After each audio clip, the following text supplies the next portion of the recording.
In The Truman Show, Jim Carrey plays Truman, a man who's unknowingly spent his entire life trapped in an elaborate soundstage, his every moment since birth captured and broadcast around the world as the ultimate reality TV show. Over the course of the film, Truman notices little things that raise suspicions about the true nature of his world, but there's no real way for him to confirm them. That is, until the director speaks from the heavens and reveals himself. Only then does Truman discover the truth about himself and his world. Like Truman, we live in a world full of clues, signs that there is more going on than meets the eye. But there's no way for us to climb into the heavens and discover the director for ourselves. Instead, we can only look for his fingerprints in the world around us, listen for his voice calling to us from above. This is what Christians mean by revelation. If we are to learn anything about our Creator, He must take the initiative. He's the only one capable of revealing the truth about us and our world and Himself, because He stands above and outside all of it. So, has He done that? Has the Creator made Himself known to us, His creatures? Christians believe that He has spoken most clearly in His Word, the Bible, but many Christian theologians, and I would agree with them, also believe that there are things we can learn about God simply by observing the natural world. It's called general revelation, and it includes all of the things that God reveals about Himself through creation and our own human experience. So, what kinds of things can we learn about God from just looking around us? Well, William Paley, an 18th century English philosopher, famously argued that if you were walking through the woods one day and you came across a watch, you'd immediately recognize that it didn't come about by chance. It would be obvious that the little gears and springs and other mechanisms were designed to work together to serve a clear purpose. Likewise, Paley said, when we observe the natural world, we see one filled with complex parts that work together, seemingly with purpose. We can see this reality when we look at the universe as a whole. Christian and non-Christian scientists alike note that the cosmos has the appearance of design, with the laws of physics finely tuned to an incredible degree. If any of those cosmic constants was off by even a slight degree, life would be impossible. Or maybe consider something a little closer to home. Each of your eyes has a cornea and a lens, a retina, an optic nerve, all cooperating together to give you sight. Remove any one piece, and the whole system collapses. Or consider the DNA in each of your cells, those blueprints for your physical body. Philosopher Stephen Meyer argues that our genetic code is like the binary code that runs our computers or phones. In other words, it's a kind of information. And where there's information, there must be an intelligence communicating it. After all, if you found a note while walking in the woods, you'd know someone had written it. Our DNA coming into existence by mere chance is the equivalent of finding a 4,000 volume library just lying in the woods. You might not walk away knowing who the author is, but you would know there must be an author. And that is the first thing that general revelation reveals, that there is a God who acts with purpose in the world.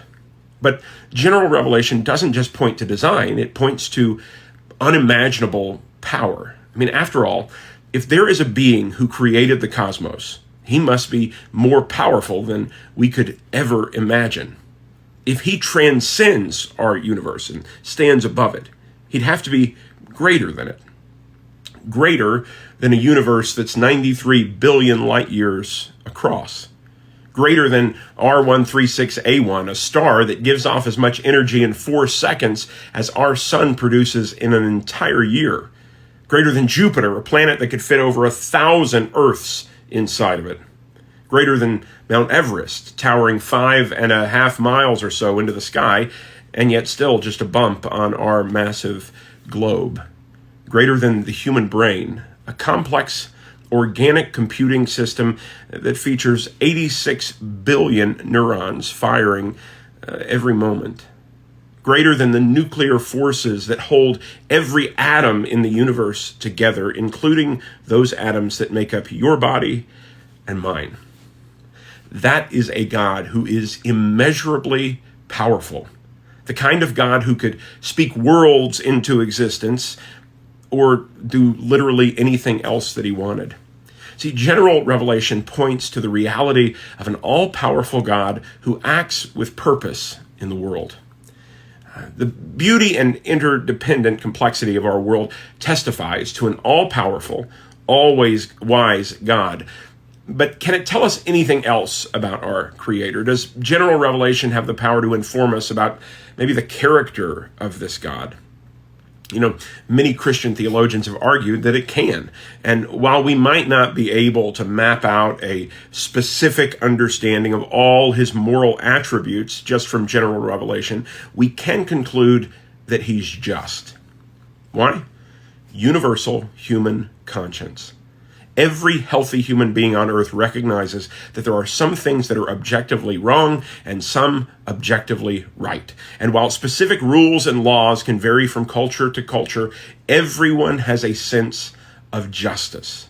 We might suppress it at times, especially if we want to excuse our behavior or the behavior of someone that we love.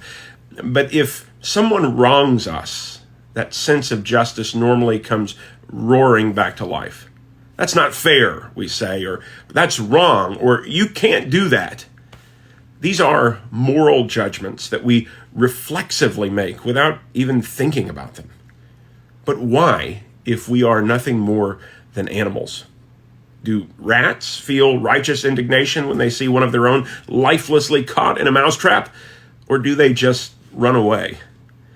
And it's not just the injustices we face.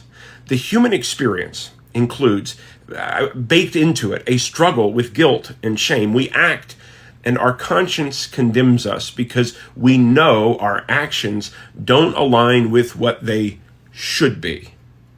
But should be according to whom? If there is no moral lawgiver, no transcendent judge, then all of our shoulds are nothing more than figments of our imaginations. The very facts that we struggle with guilt and shame and that we feel injustices as deeply as we do, testify to the reality of an objective standard of justice. And an objective standard of justice demands a judge. General revelation offers us a lot to chew on. It points to an all-powerful creator who acts with purpose and intention and who has placed a sense of justice within each one of us. But it can't tell us his name, and it can't give us a detailed picture of what his true justice looks like. In fact, our sense of justice sometimes bristles against the idea of there even being a just God, since so many evil people seem to succeed while those who do the right thing are left suffering.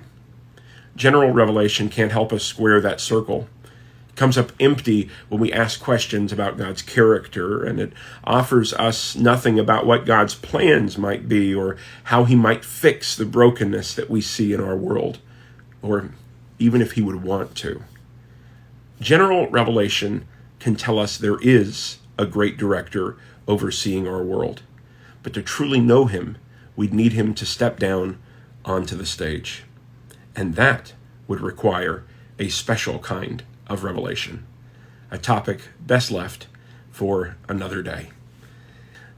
With that said, until next time, seek God, serve others, share Christ. God bless you.